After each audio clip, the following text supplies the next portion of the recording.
Hey guys, and welcome back to my Let's Play of Batman Arkham Asylum for the PlayStation 3.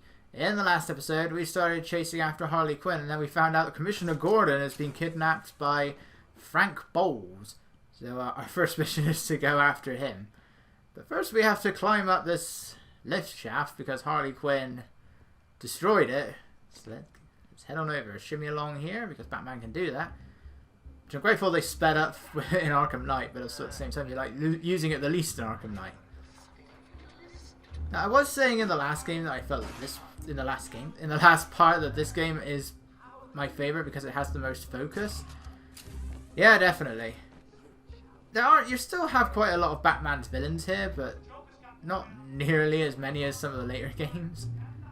It's like in this game we're gonna have Batman. We sort of have Victor Zsasz, he doesn't really do a lot. We have the Riddler, who isn't part of the story. We have Poison Ivy. We have a few others here and there. But generally there's not that many, whereas Arkham City pretty much tries to have as many as it possibly can. Because Arkham City, it has what? Joker, Penguin, Two-Face, who disappears right at the beginning, Hugo Strange, Mr. Freeze, Ra's al Ghul. I think that's everyone. Poison Ivy's in it, but only for the Catwoman stuff. So yeah, it has way too many villains. And Arkham Origins didn't know what it wanted to do. It decided, you know what, let's make a big deal out of having all of these assassins out after Batman and make half of them side quests, and one of them you defeat at the very beginning of the game. And then it just becomes Batman versus Joker again. And Arkham Knight, it can pretty much just be summed up as, yeah, Arkham Knight wants to kill Batman, but Scarecrow keeps saying, no, I want to scare him first. You will have your chance for revenge. I want to kill him now. Later. That's pretty much what it is. Anyway, a Chronicle of Arkham. So there's a few of these throughout the game. 24 to be precise. Hidden messages in each one. I am the spirit of Amadeus Arkham. Through my actions, I have saved this cursed city, though my own curse is to forever remain in the shadows. My story is carved into the very soul of Arkham, and will only be revealed to those dedicated enough to discover it. The voice actor should instantly be a clue. Tom Kane voices quite a few people in this game. But, right, so we've got another upgrade, but I think let's just finish these guys out first. So whenever you see those glowing marks, that means they're about to punch you. Press the triangle button, or whatever the 360 controller equivalent is. And then you can counter. Otherwise, you're going to get punched and you're going to ruin your combo. Not yet, but and, you know, take damage as a result. If you're playing in hard mode, then you don't have that warning. In hard mode, there's no counter prompt. Of course not. I'll get back to you when I reach. And I really, really hate that. Because this is the only Arkham game I've platinumed. And you need to beat the game. You get a trophy for beating it in every difficulty. So that includes hard mode. Let's see, what else do we have? We have not available, remote control batarangs, armor, combo batarangs, special combo throw. So we're going to go for this one first. Critical combo throws. Look at that image. That is horrifying. These artworks for the upgrades are freaking hideous at times. So I don't know who was behind that artwork, but some of them do not look right. I mean, that one looks like Batman's going to give you a hell of a slap. Alright, so now the enemies have guns. This is where we make use of detective mode. Oracle. One thing I haven't pointed out is to what we did in the last part. So Frank Boles kidnapped Commissioner Gordon, and our way of trailing him is to use detective mode to follow Boles' breath. I know we're Batman, but we are literally on the trail of someone by following their alcoholic breath. That totally makes sense. I know we're Batman, but still, come on. We're tracing someone via their breath. But here's how... We'll get more into stealth sections later on, but here's what you do. Enemies with guns will show up red in detective mode. And then you got to try and sneak up behind them. And then eventually they will suffocate under the intense smell of Batman's sweaty pits. Because let's face it, given what this guy does, he must work up a hell of a sweat. You can pretty much see it in the cutscenes. I love this, and yet messed up here at the same time. You can literally just wait behind this guy. Joker doesn't see you on the monitor. You can either knock this guy out straight away, or you can wait and listen to this entire conversation. He won't do anything. Yes, boss. The bat is as good as dead. I hope you keep your promises, boy. I'd hate to have to go and punish a family just to teach you a lesson. And I can promise you, they won't be laughing. But Joker! Yeah, but just do it and have fun. I know I will.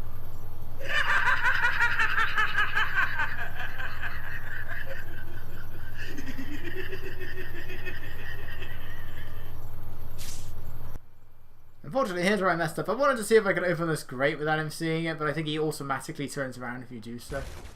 Like, ow, ow, ow, ow, ow. Yeah, I think he automatically will turn around if you try and use that. Did I just silence Joker or what happened there? I think the sound is overriding itself. Right, now let's go through here. The Batman has two different ways of opening these, and I guess they are just automatically programmed to do it these specific locations. He has a silent way and he has a aggressive way. I don't think they're actually any faster than each other. Like if I try and open this one, he'll do it in a much more gentle fashion, as if like a silent way. What's weird is that if you knock off the grate, you can then kick it around and it's completely silent. Like, it still makes a loud noise, but the mooks won't hear it. Same when we eventually get the Batclaw. You can pull them off the walls. It makes a very loud noise, but they don't hear it.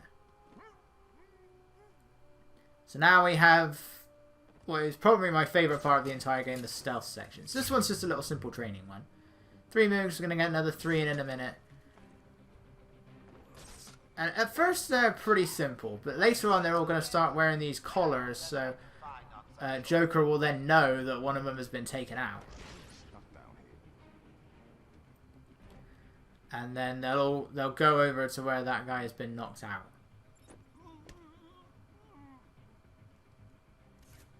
Yeah, I've got to be careful though, because if a mook is right next to another one... Patient interview number 1. So, I'm your first, am I, Toots? You know what they say, you never forget your first time. I'll try to make it memorable for you. Oh, you already have. Tell me, why do you do the things you do? Why do you think I do it? Fame? Notoriety? A desire to stand out from the crowd? A wicked sense of humor? You're good. How did you figure me out, Doc? I've had doctors poking around in here for years, and no one was as astute, and if you don't mind my saying, beautiful as you. Really? You're just playing with me. Well, you'll never know, will you? Unless... Unless what? Tell me.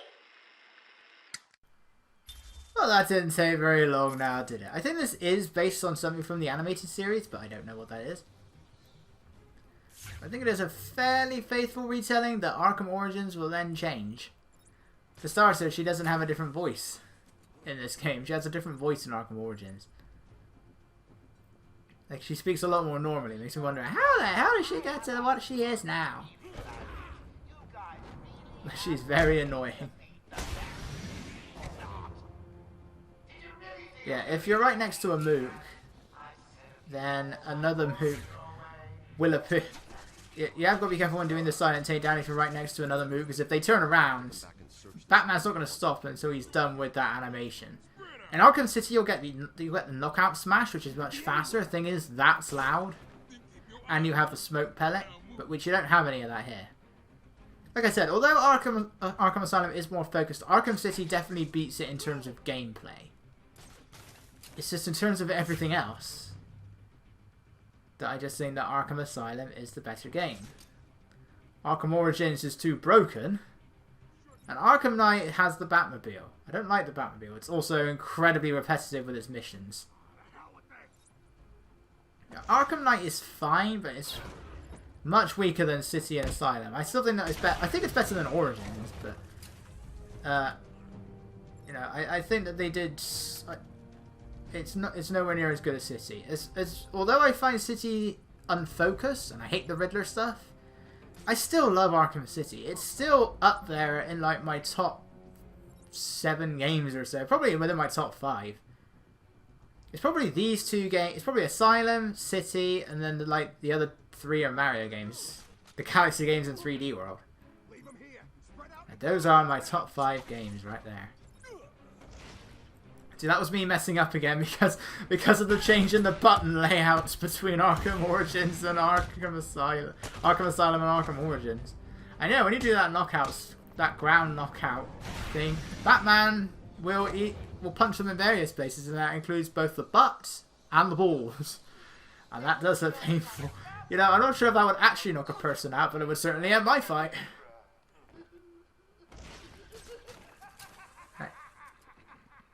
I'm pretty sure there should... Okay. I'm sure a guy is supposed to come out of a door. Officer Boles' trail stops here. Lovely. Didn't even die with a smile on his face. That's a shame. Ready for our next villain?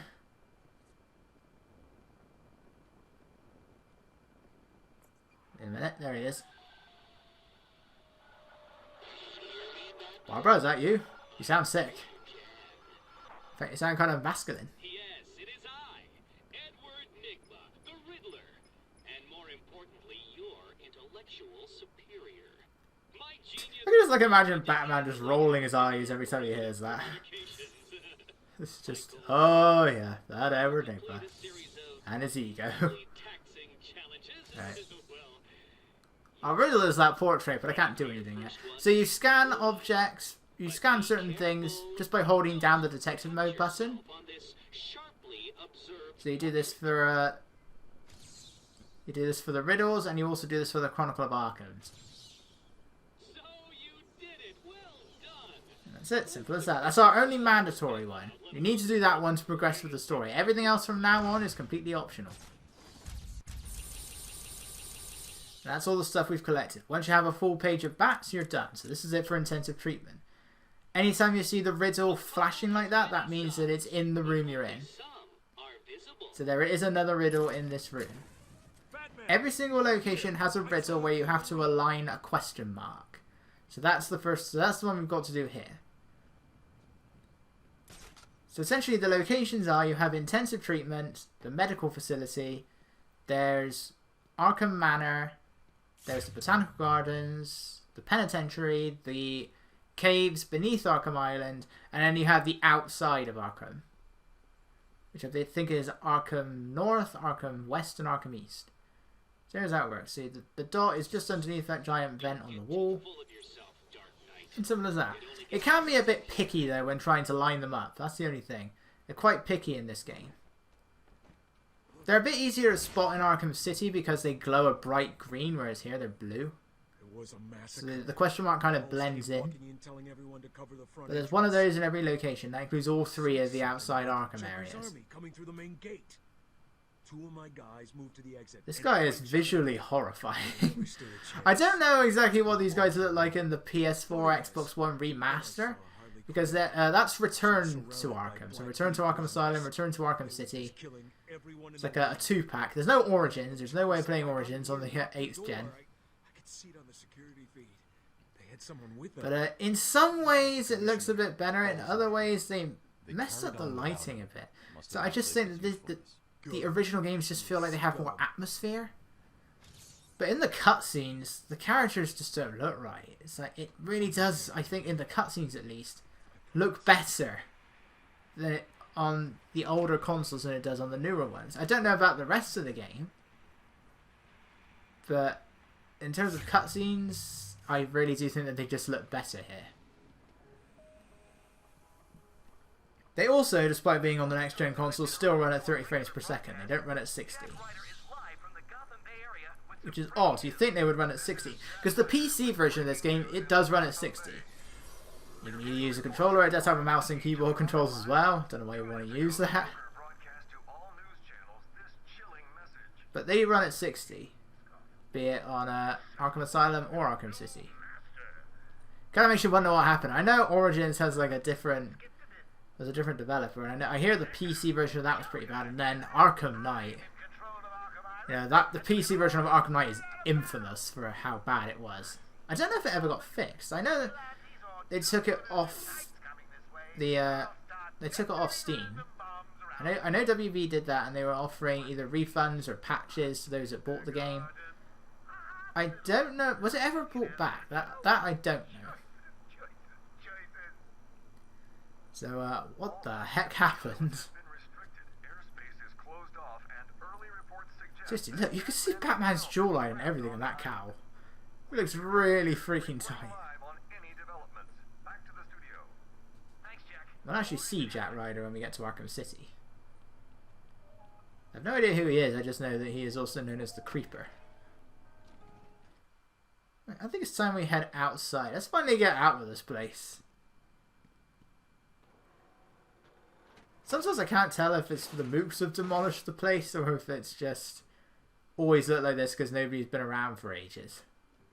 Why has this place got so many giant ventilation shafts? And they're all conveniently sized that Batman can crawl through them.